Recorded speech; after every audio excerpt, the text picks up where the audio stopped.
We'll continue with the game of life. Last time we covered till cell 11. We'll start from cell 12.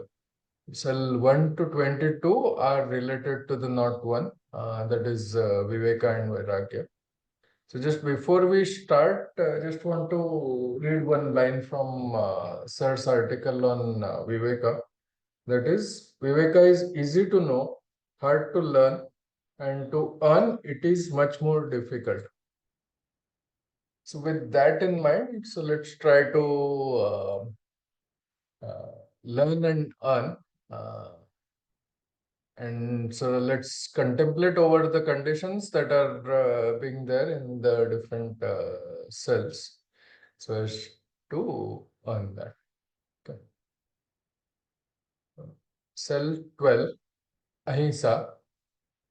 This is the beginning of the development of universal consciousness. Ahimsa is a stage of development which arises as we progress in spirituality and is consequent to the development of empathy and sympathy. Practicing non-injury develops in us the qualities of sympathy and empathy. The picture in the game of life shows a Jain saint. Jains are the best example of expressing ahimsa, and they close their mouth with a cloth lest any insect might enter and die in their mouth unwittingly.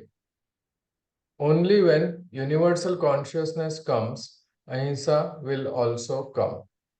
Only when inferior type of superconsciousness, as mentioned by Pujya Babuji Maharaj, comes, then this quality also comes. It is superior consciousness, but of an inferior variety. The qualities that come in it are Satya, Ahimsa, Asteya, Aparigraha, and Brahmacharya. Only when we get these qualities, we start talking about spirituality. Okay. Yeah. So here it talks about what we say is upper portion of the heart, human consciousness, Satya, Ahimsa, Asteya, Aparigraha, and Brahmacharya, and the cell here is Ahimsa.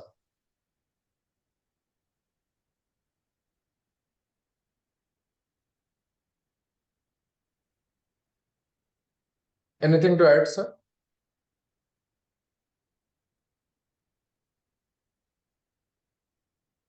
No. Yeah, because universal consciousness, because you see yourself in the other life also. Naturally, you would not like to injure the other life. That's the meaning of this universal consciousness. When you develop universal consciousness, naturally you see yourself in the other one and the divine in the other one. So naturally you will not try to injure the other person. But the caveat for this is that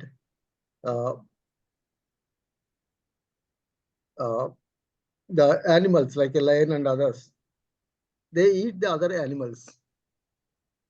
Do we call it himsa or ahimsa?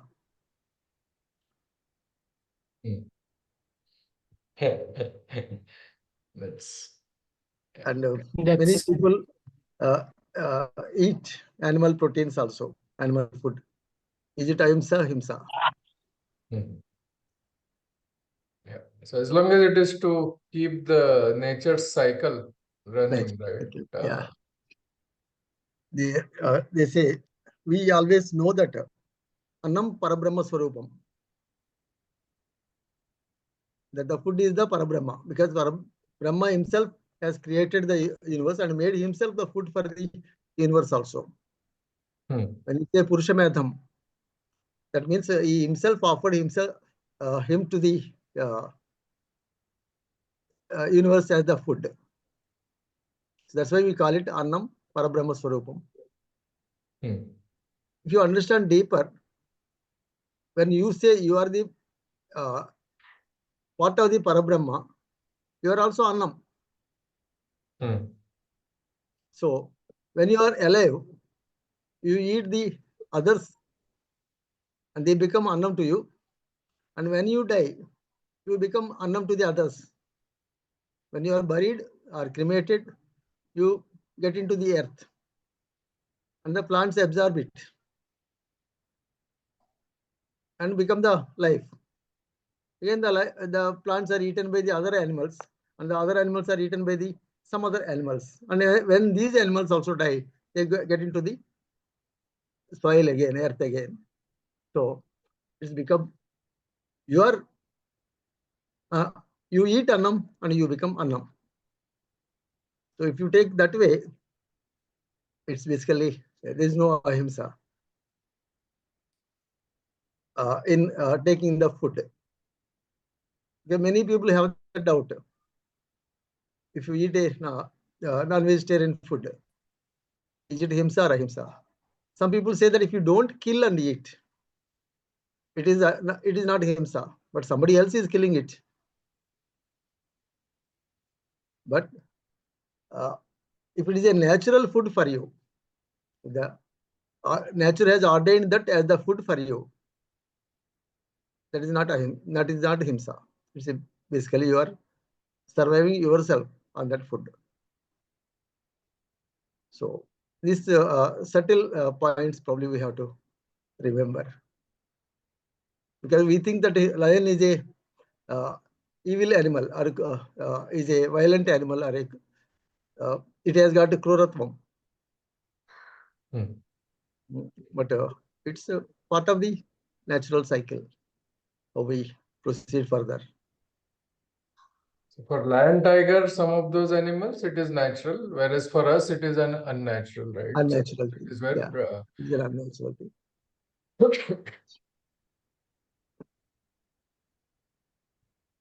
Prasad, in the game of life, on the options tab on the top right, you have to change it to about selves. Yeah. Then you'll be able to see the different selves. Yeah. So just one point about ahimsa. I think Master said ahimsa in thought, word, and deed. While we don't see rather we comparatively see less himsa in deed, there is more himsa in thought, and obviously in words also. Yes. Yeah, that's also true, because all the curses are thought only. Even if you don't utter it, still it can injure the other fellow if that thought comes. And they say a word can injure a person more than a physical injury. Physical injury can heal, but sometimes the injury caused by a word will remain for very long time or forever. So that also we should be very careful in what we say and what we think. Because they can injure the others. Not only that, they can pollute the atmosphere as well. So injuring more people than a physical injury. Yeah, the description says non-injury develops in us the qualities of sympathy and empathy. So I think that's it's a direct check that if we don't have these qualities, or we have limited sympathy, empathy, that means we are not having that level of ahimsa, feeling of ahimsa in us so far. Right.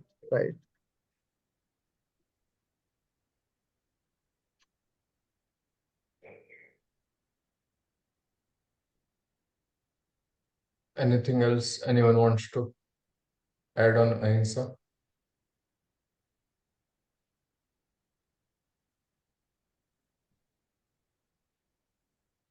Okay, and go to next 13. Yeah. 13, discriminative attitude. Yeah, you can go to the book. The text is same, so the book has more text.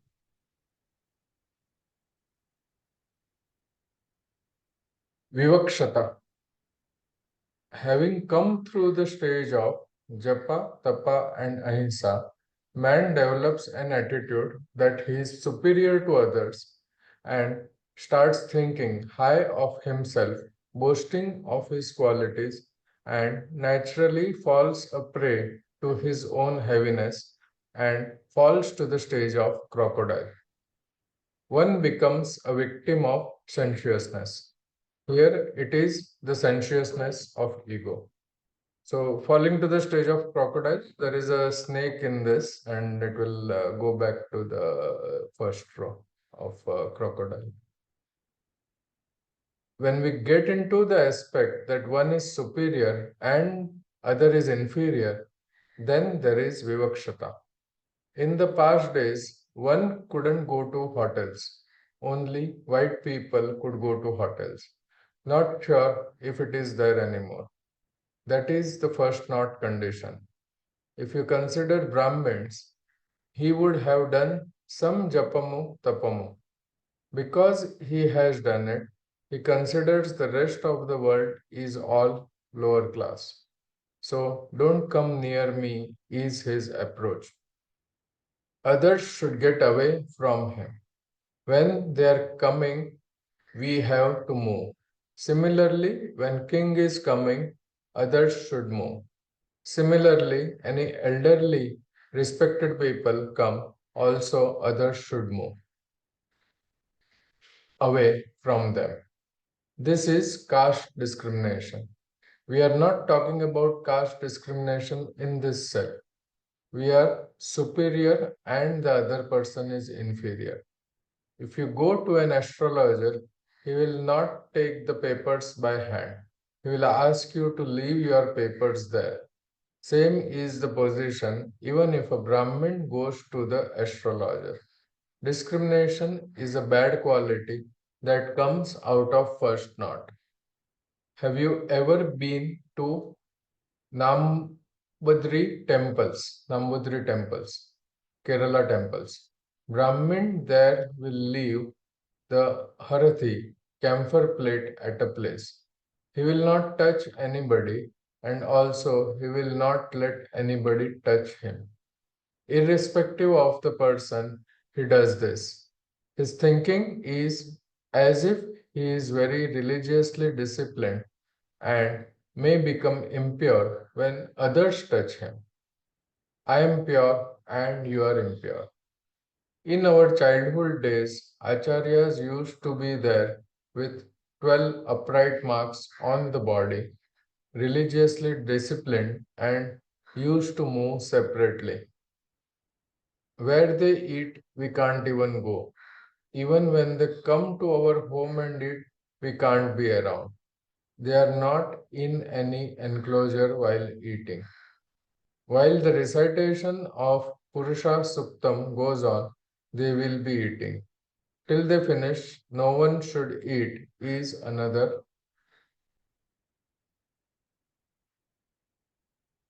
rule. Acharyas are different and disciples are different. It is purity versus impurity. It is not social discrimination. If we take the concept of prefects and preceptors, they are a separate clan and others are separate. Is this really there or not? Despite our efforts to come out of this, still we get into it or not. We are superior and other person is inferior. We don't know why other person is inferior. Another example of vivakshata is Nandudu Chanakyudu. Nanda won't allow others and say they alone can be seated. Chanakya questions the greatness of Nandudu. They are ready to precipitate for a quarrel. Then Chanakya leaves from the place. It is also discrimination. It is more in ladies. We can't go into the kitchen while they are cooking. Whatever they are using, the vessels you can't touch. They will throw the vessels if you touch them. Those days are gone, but that Vichakshana is there. It is not caste. In Udupi temple, the god is turning the other side. There is a window outside and we can see the god from outside. As the story goes, a devotee wasn't allowed inside the temple and he prays and God turns his head to give him darshan. There is an opening in the wall for that. In Krishna temple, even now, only if you want to look at close quarter, you need to go inside. Your vision of the Lord is not affected from outside.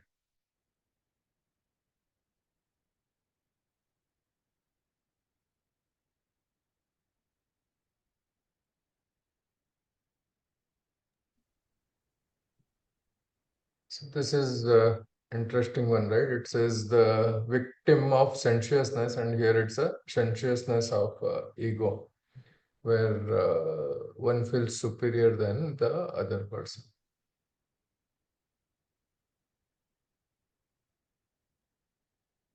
Sir, do you want to add? Yeah, as he says, this discrimination is in various types. It's not basically caste alone. It can be a race, it can be a religion, or it can be a ideology, it can be a thought process.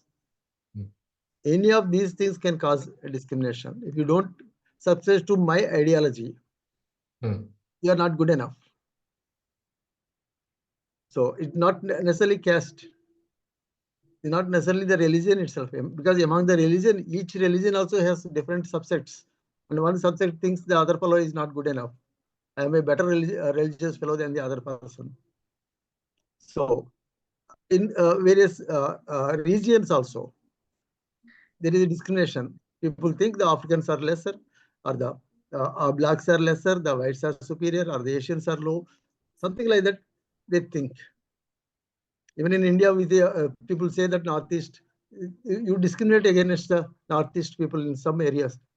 We don't see eye to eye. Many people think that they are not Indian even, falsely. So this discrimination is because he says it is the problem of the ego. Even in those people enlightened, they think only our ideology is superior. We think only the Ramchandra consciousness is good enough. The other people, they're not up to the mark. So we try to discriminate the other people. Even in the Ramchandra's disciples also, we discriminate. Okay, this group is not good enough. Our group is better. So that goes away only when you lose the ego. When you accept the universal consciousness. When you see the divine in everyone. Only then this ego will subside. Because the ego is because of raga, always says. So either something too much or liking something too much causes this discrimination. So yeah,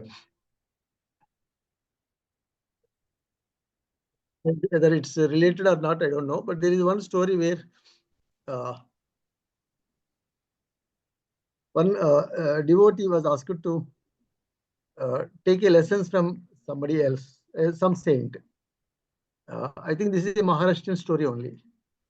Namadev, no, yeah, I think he was Vittal asks him to you're not taught by a guru, so you are deficient. So you go on to such and such a person and take the lessons from him. So he goes to that person, and when he goes to that person, he sees that person is lying on a floor in a unkempt way, and put his feet on a shivalinga lying there. So this fellow is surprised. This gentleman is so unkempt and so irreverent. And what can I take from this person?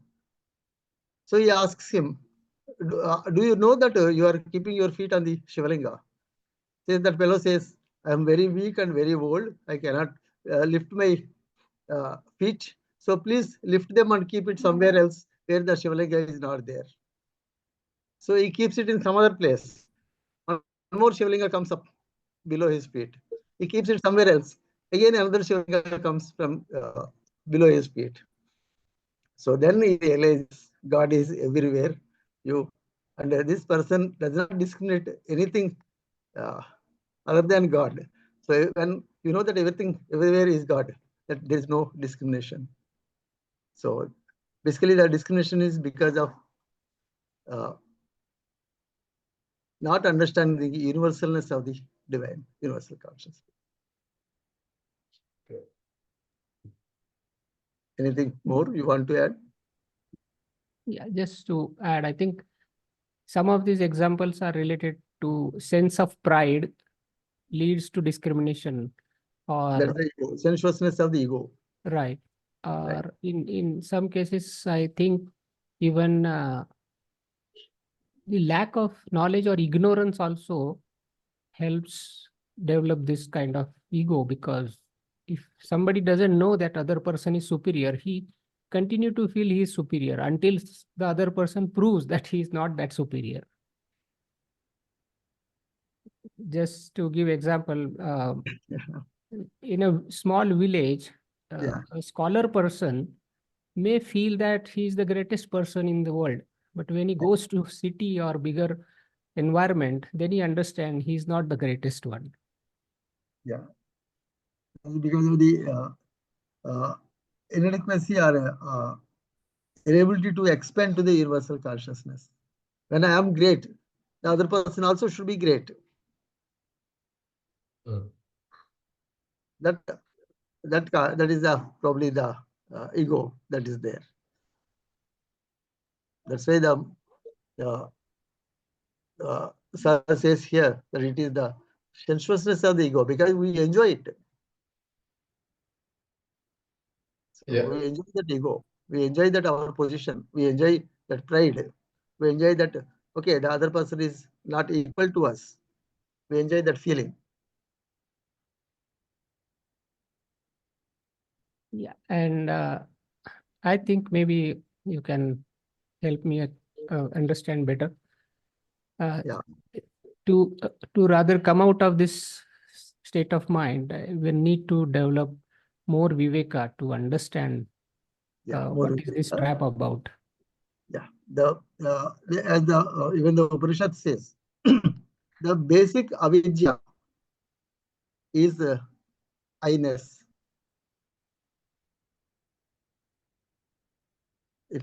That I-ness is the one which is the ignorance. Unless you lose that I-ness,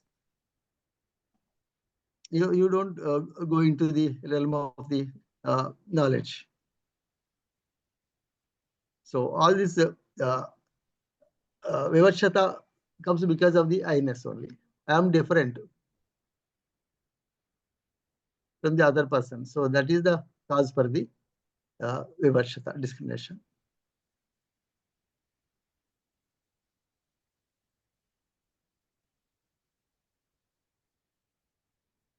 So one thing to remember, there is a snake here, and this is where we fall back and go to the stage of a crocodile.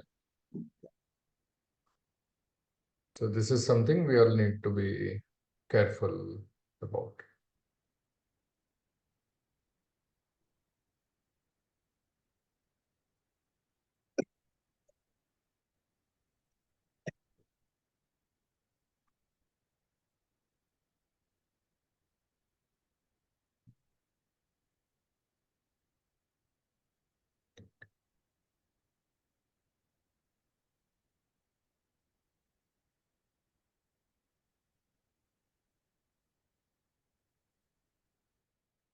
Should we go ahead?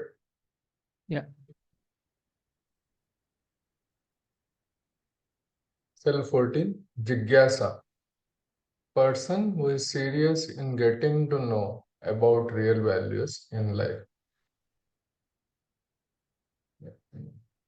This is, I think, some university. Nalanda University or Takshashila is represented here. Can go to the next cell then. This is positive, right? Yes, yes.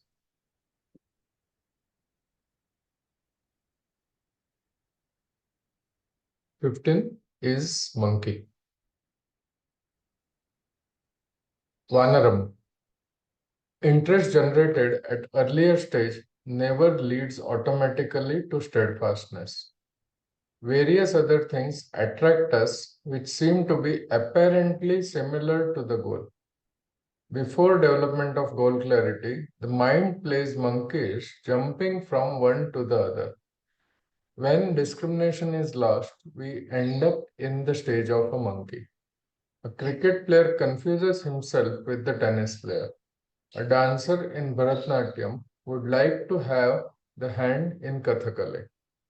Before development of goal clarity, the mind plays monkeys, jumping from one to the other. If a person having Jivva Chapalyamu, gourmet, means not having discrimination. He does not discriminate. He should eat food. It's all scuzziness. If you keep several varieties of food, which one to eat, and the mind is monkish. Jumping from one to other, and he falls to this cell. You come to the stage of monkey, not only from Jivva Chapalyemu, gourmet, from many other places. For our convenience, we kept snake from Jivva Chapalyemu.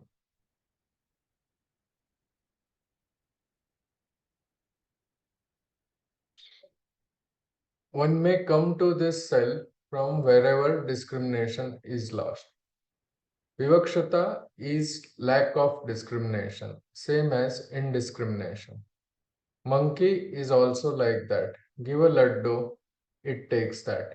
Then keep a banana, it leaves the laddu and takes the banana. If you keep a coconut, it runs towards that. Why it runs towards that is not known to anybody. After all, it is having something to eat. It will not keep quiet. The attitude of let's eat the food and go will not be there. Nowadays, we see the buffet. Somebody takes food and some other person comes and says the ice cream is good. This person is eating gulab jamun, will leave this and goes after ice cream. There are two aspects here. One is the nature of dog and the other is that of monkey. Like dogs, all run towards one item. The moment food is ready, all run towards it. If we say buffet culture, on humor, lighter side, you may, on lighter side, watch yourself and watch others educationally.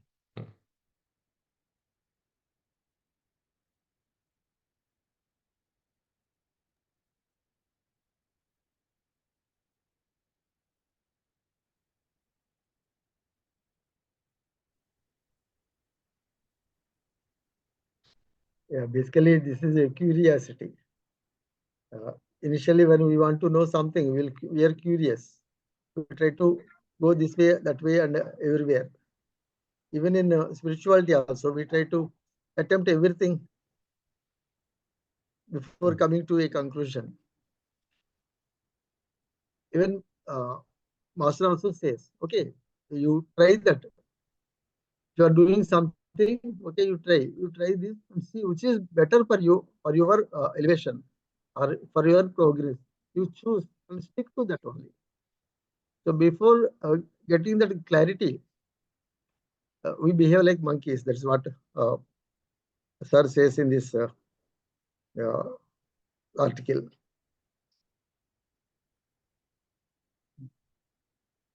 Even when we choose our profession also, many times we think, okay, I should become a doctor or engineer or a chartered accountant or a space scientist or whatever it may be. We think so many things before we settle down in our profession. We try this, we try that. Okay, we write this entrance, we write that entrance. So many things we try to do. So many things we try to do before we accept, okay, this is my chosen one. So basically, that's what he says. We are like monkeys. The, the mind is a monkey. That's what Sir says. The thing is that during meditation, if the Guru says that if you ask the disciple to meditate, except on monkey, the mind always goes to the monkey only during meditation, because the mind itself is the monkey. So whatever you say don't do, it will go to that only. So getting rid of that problem is settling down and having the goal clarity. Before that, we behave like this. Of course, he has given that example of the buffet. So when there are so many things, naturally, mind goes to this. That's that. We try to taste everything, and but your stomach is limited, so you will be unhappy that I am not able to eat that one. I am not able to eat this one. So all that problems come during this period. That's the problem, basically. Mhm.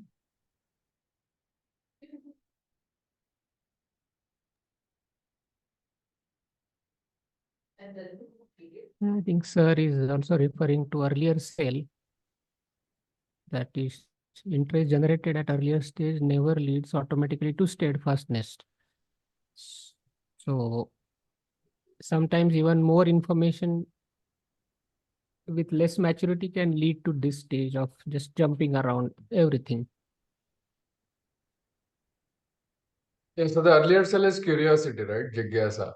So No, it's basically interesting getting to know everything, which is jigyasa. But even if it is related to real values of life, a lot of information is gathered in the process. And if there is not enough viveka developed, then the person can may utilize that gyan or jigyasa to a monkish behavior where he doesn't know what is the right thing to do.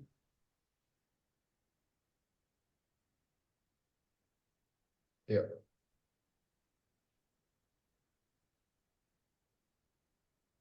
Yeah, it tries to do everything. That is the problem. Because that unidirectional focus is not there. So Correct. single pointed orientation, when it is lacking, we waste our time and energies. The typical thing that is said is that a river is flowing. If you are digging canals into the from the river and divert the water, ultimately the flow will be restricted or will be minimal by the time it reaches the goal. So you won't get the benefit. That's what Master wants to say in this. From spiritual perspective, people try to follow multiple systems at the same time also, right? Exactly. Yeah. You try to follow the multiple systems at the same time. You don't get the benefit of anything. Right. So the saying goes that the master of none and jack of all trades and master of none. Yeah.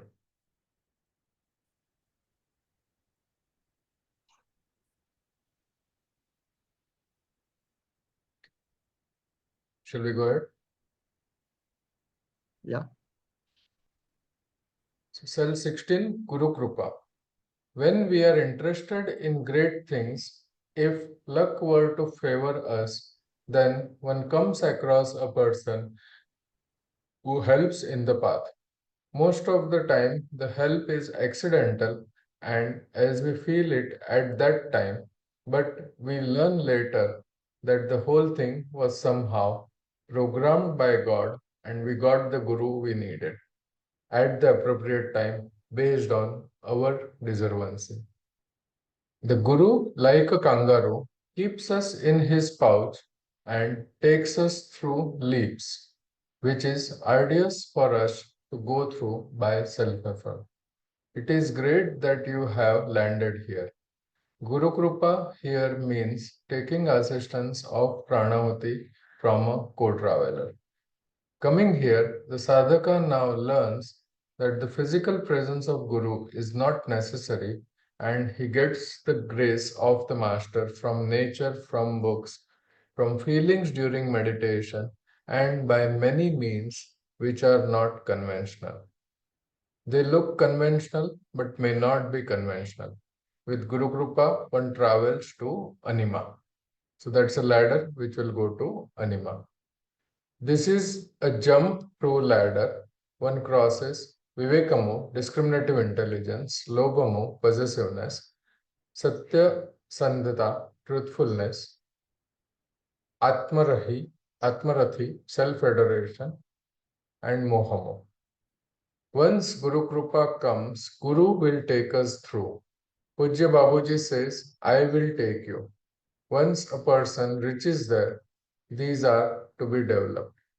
While you are transported from those planes in the bosom of the Guru, it would be to your advantage to gain intermediary stages in the spiritual development. This is the advice that is given while playing the game.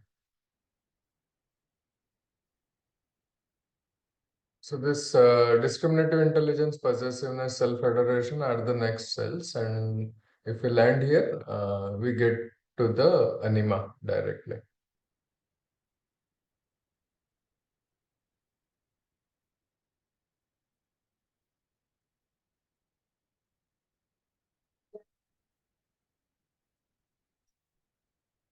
Anything to add, sir?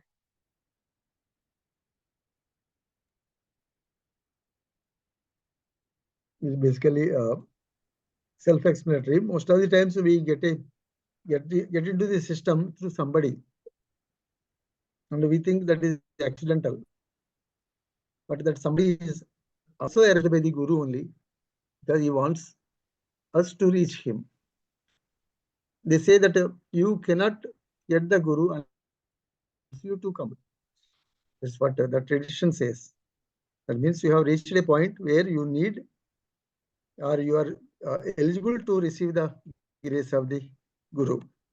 So he will be waiting for you to come. And that's what the tradition also says. Okay. And we think it is accidental that we come to this path, but it's never. It is always ordered. If you look back in your life, you see that all the events in your life, they trace to this particular time when you join the system or you meet the person who assists you in going to the path. So it's my experience also, of course. I had the same experience that though I thought it's accidental, it's not. When I look back, all the events that happened led me to this path. So that is Guru Krupa. He will be waiting for you, and he guides you by these events to reach him. And further on, as he says, he keeps you as a kangaroo in his pouch, and through pranahuti, it takes you along further in the path. He very clearly says the kangaroo jumps and goes, but if you have to walk through, it takes a longer time. But the kangaroo, by leaps and bounds, it takes you towards the goal. So that's what basically the Guru Krupa is. Yeah, let's go ahead. Yeah.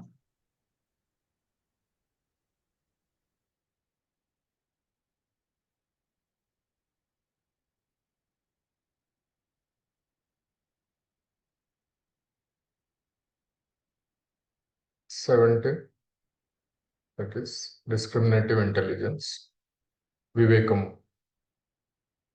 A stage where the difference between permanent and transient nature of things is understood and there is a definite leaning towards permanency.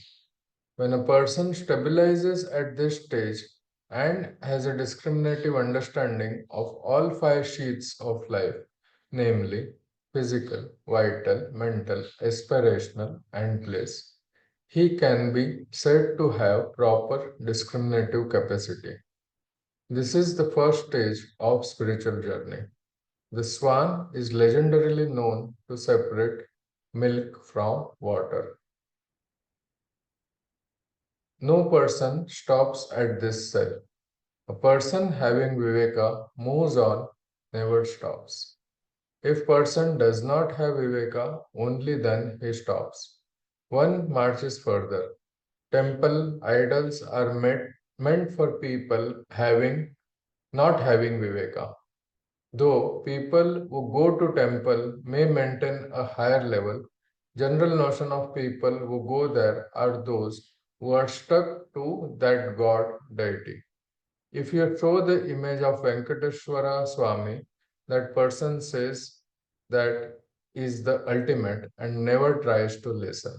This characteristic is felt by almost all the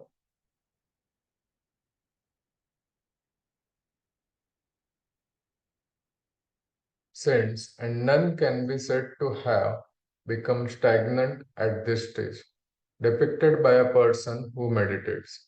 For more reference, basic writings of Sri Ramchandra, Reality at Dawn.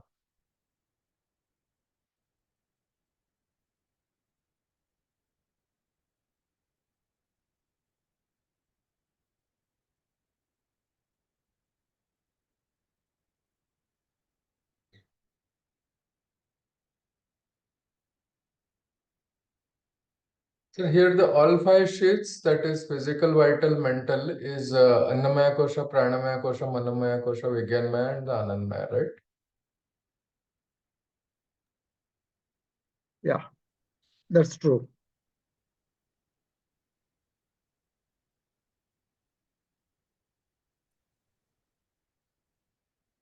So here it says in the first note, you get the knowledge of all the five sheets, right?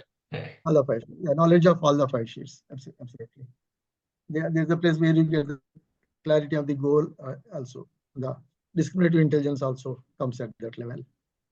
So once you get that, naturally you continue your journey further on.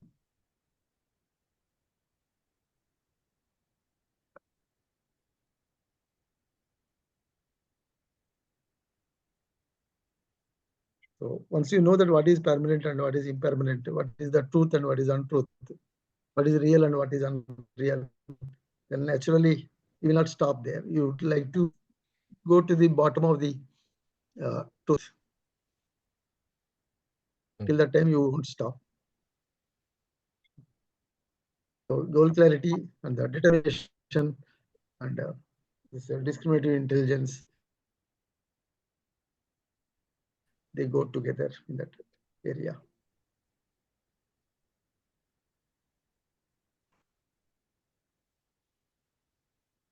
Okay. So shall we go ahead? Yeah. The idols and temples are basically only to motivate people to go further. Yeah, we should not stop at that level. That's what the master says.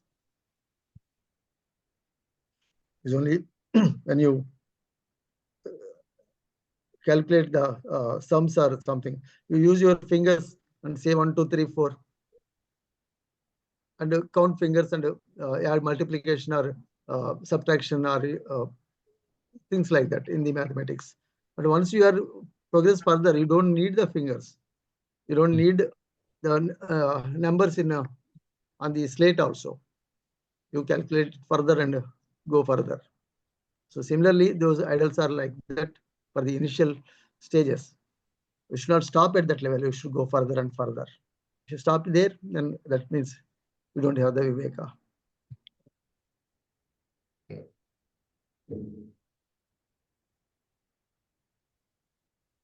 Okay, so we'll go to the next cell, 18, greed, that is Lobhamu. Greed is one of the 5 obstacles in the path of spiritual progress. The other 4 are Kama, Krodha, Moha, and Ahankar.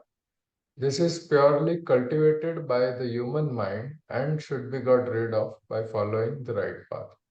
Miser is a greedy person. What is linked between Viveka and Lobhamu? That is the game of God. One thing he gives, and side by that, the trap is also there. He will be watching. If you fall, he observes your fall. It is not enjoyment, but amusement.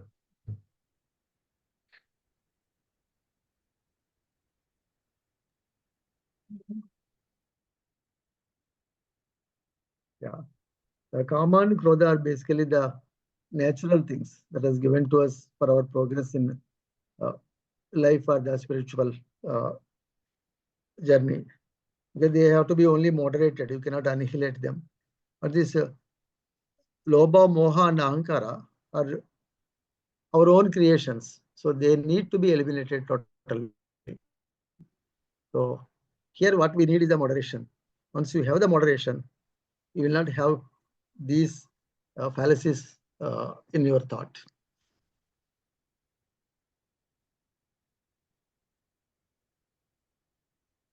Yeah. And in today's world, right, there is a lot of temptation, right, which creates the greed.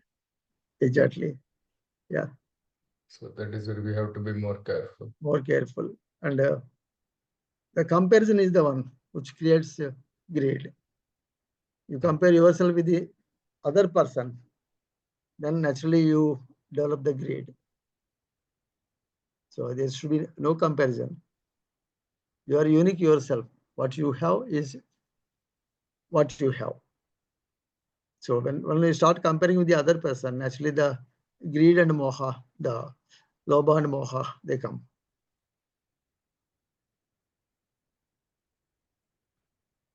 So here is the moderation is the one which helps in getting rid of this lobha.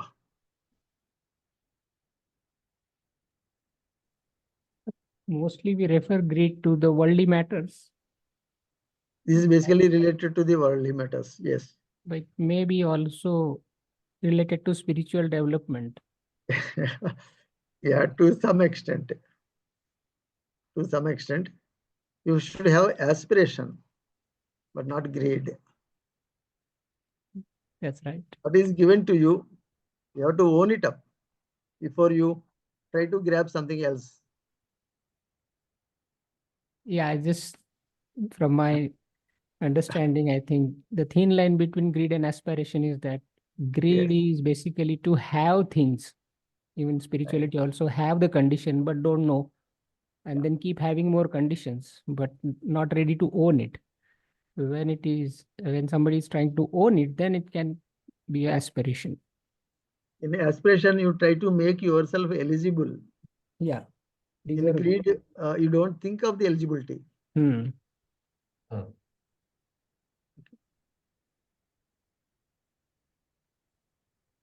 So that's a good clarification. Yesterday we were having the similar discussion related to the spiritual greed. So, okay. Yeah. So what is the outcome of that discussion? I think this has given more clarity that one has to make oneself deserving and eligible. Then only it is aspiration, otherwise it is greed. Right, right.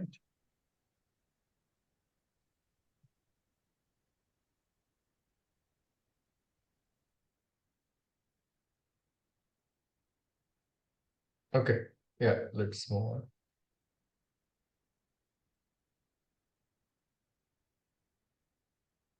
19. Truthfulness, Satya Sandhata. This is one of the preliminary stages insisted upon by all religions for one on the path of spirituality. Harishchandra, the emperor, has never compromised on the principle of truthfulness, even if it meant the loss of kingdom, loss of wife, and loss of son. Go to the next one. Yeah. 20. Atmastuti. After coming to the stage of truthfulness, one's come to the stage of loving oneself.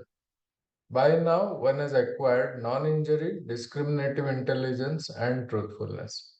Therefore, one starts thinking that he has accomplished something and starts loving, enjoying himself. This is also capable of degrading the sadhaka to the level of finding faults with others for everything. There is a possibility of developing negative quality of complacency too. Avadhuta is a fellow who is not conscious of anything. Atmastuti is a state where you are happy. This is a good state, however, it has got the negative quality of keeping you bound to the condition itself and progress becomes impossible. This should not be confused with the state of narcissism. This should not be confused with narcissistic love, which ends at the physical plane, which is essentially at the physical plane. Atmastuti is a very dangerous of mind, which will mar spiritual progress. That is what leads to Smriti Bhramsha. Once self-adoration gets in, one of the worst dangers is unnecessary criticism. As if this person is perfect and others are not. This goes on with him. So you go on indulging in that nasty habit of finding fault with others. You have got every right to find fault with others, provided you have got restraint. If you are not capable of rectifying, you must shut up your mouth. Either by counsel or other means, we must be in a position to give alternatives. What is the use of finding fault with others without giving alternatives? When a person is in this state and faces a circumstance of the other person lying, he will not look into the condition of other person. At what stage the other person lied cannot be understood by this person. He keeps on talking. Self-adoration and unnecessarily criticizing others are worst. They go together always. Once the first comes, the other automatically follows. You go on praising yourself, you will definitely do that. Possibility is that one gets into this state. For the sake of dignified warning, we use the word possibility instead of writing definitely.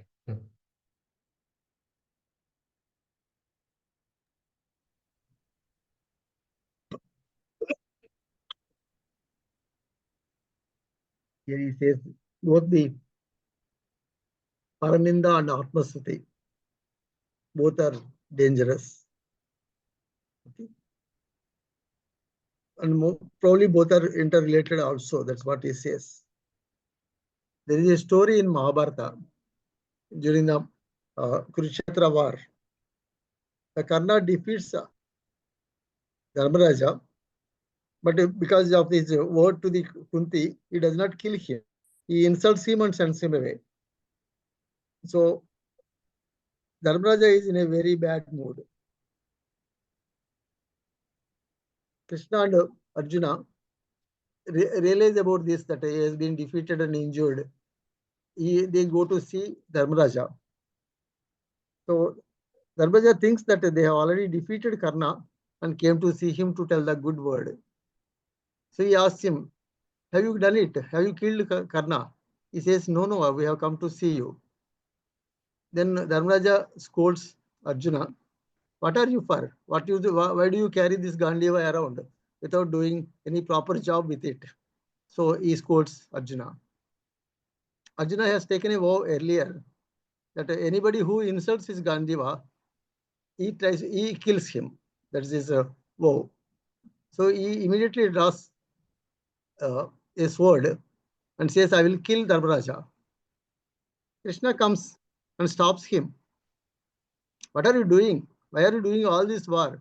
If you are doing like this stupidly, what is going to happen in the ultimately? So he says, because he has done it, I have to do, this is my vow. And no, you cannot do that. You should stop this stupid action. Then Arjuna realizes and stops. But now I have said a lie because I am not keeping my vow. I have to punish myself because I have to kill myself. So he tries to kill himself because he has not kept his vow.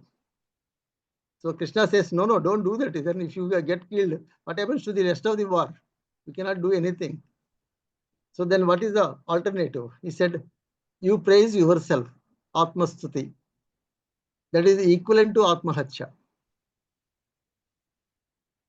Okay. So before that, of course, I forgot. When he stopped killing Dharmaraja, Krishna tells him, you scold Dharmaraja, that is equivalent to killing him, because Ninda is equivalent to killing the other person. So Paraninda is equivalent to doing a murder, and Atmastuti is equivalent to doing a suicide. From this episode, we understand that both Paraninda and Atmastuti are equivalent to killing. In the Paraninda, other person is murdered, and in Atmastuti, we commit a suicide. So it is so dangerous, this Atmastuti. So this we discussed the other day when we are talking with Dr. Madhava. This is good. This is interesting and useful. So we all need to watch ourselves in this. Yeah, we have to watch ourselves in blaming the others and praising ourselves.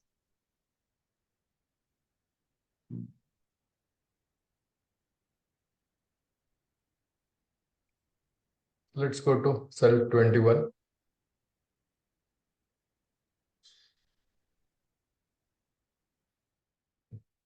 Smriti Brahmsamo. If you falter in sticking to the universal principle of Satya, Ahimsa, and other virtues, and any acquisitions of power or authority will be lost at the critical moment. This loss of memory leads to loss of intellect, leading finally to one's end. In Mahabharata, Karna, the son of Kunti, is known for his valor, loyalty, and charity, and many other good qualities.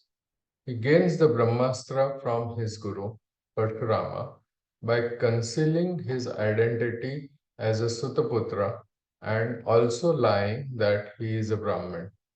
This falsehood led to the punishment by his guru that the weapon would be forgotten at the critical moment. The complacency that may arise due to preliminary accomplishments would lead to loss of memory of the goal, and these attainments, namely Ahimsa, Viveka, Satyasandhata, may get treated as goals in themselves. In complacency, we forget our goal, the purpose with which we started the life, and almost get into a state of mudha, lose our way. Smritibhamshat buddhinasho, buddhinashat pranashyati. Srimad Bhagavad Gita 263.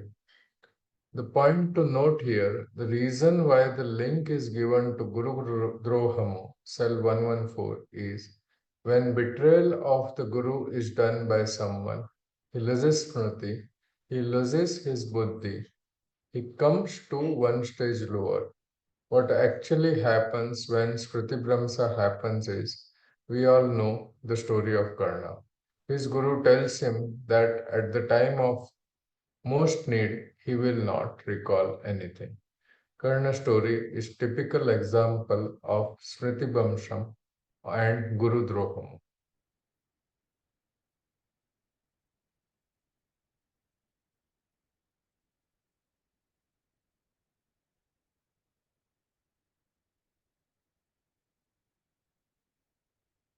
Anything to add, sir, here?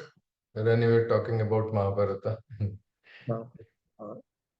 No, this is a very interesting story because Satyasandhata is very important because you have cheated the Guru in acquiring the authority and the power. So when that is likely to come out one day or other, the truth will prevail always. So when it comes out, naturally you lose that authority because it is built upon a false. It is built upon a falsehood. So you definitely lose that one. That leads to your loss of memory. That is Shruti Brahmsam. The important point is that amounts to, when you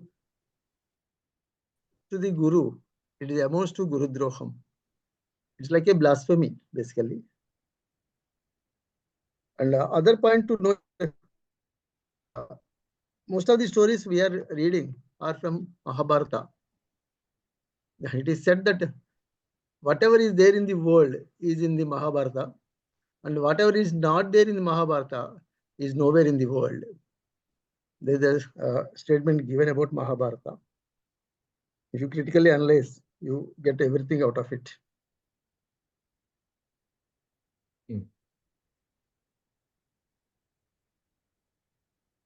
Looks like from that cell of Guru Droham, there would be a snake which will fall back to this one.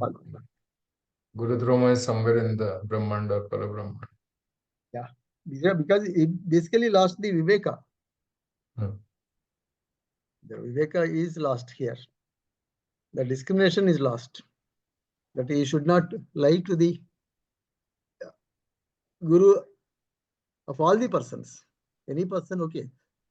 That is a sin. But lying to the Guru himself is a bigger sin. Okay. That's a problem with Karna. Last word of this explanation is Guru Droha. I don't think there is any, nobody can avoid the consequences if somebody is doing Guru Droha like this. Exactly. Because we take Guru as the God himself.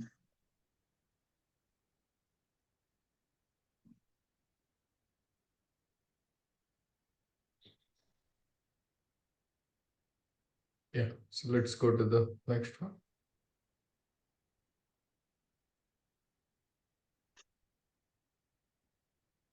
(22) Vishleshna or analytical capacity.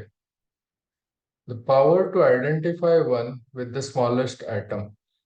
This states the mastery over the earth element. It also means the capacity for analysis. Kannadaddu is founder of Vaisheshika philosophy.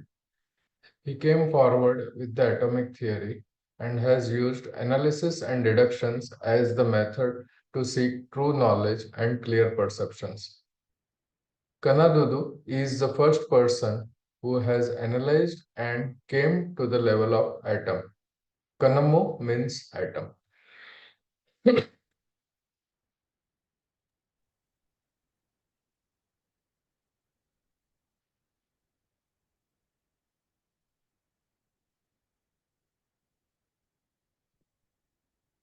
Yeah, this tells about the capacity for analysis, basically.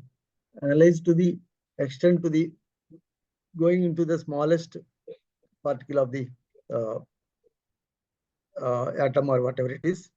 But it says that when you analyze something, you go inner and inner, then you reach only the God. The whole universe, the creation is from the divine only. So that is the analysis which we need to make in this Vishleshana.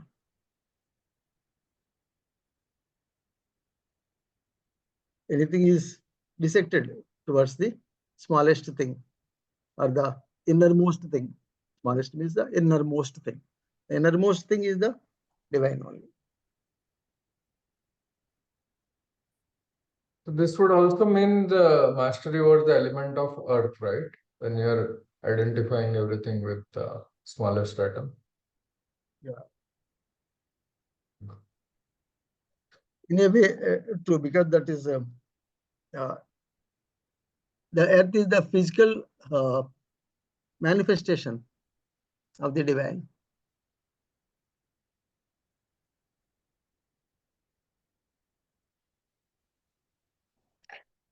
So when you analyze the divine manifestation, naturally you gain mastery over the earth element. I think what I understand that more than mastery over earth element, this quality talks about analyzing to the minutest detail and go deeper and deeper in everything in terms of understanding the given condition. Yeah, they say earth is the ultimate manifestation because it starts from ether, then the space, then the vayu, water, fire, and earth. The earth is the last one. So it starts that the mere basic level. Vast over the earth means is a mere basic level.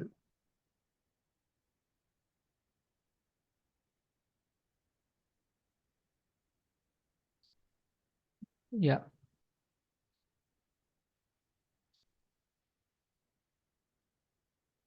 Anything else anyone wants to add or ask as far as this not one Viveka and Vairagya?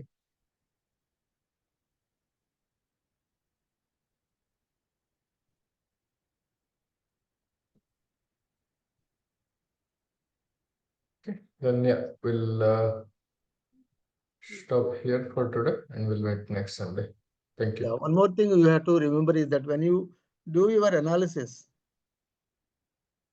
you learn to know your humbleness. Humility also comes up.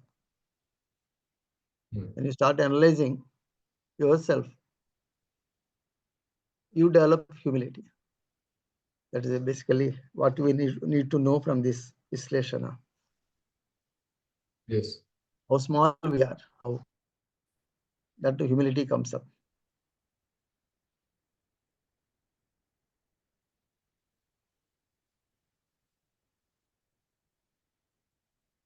Okay.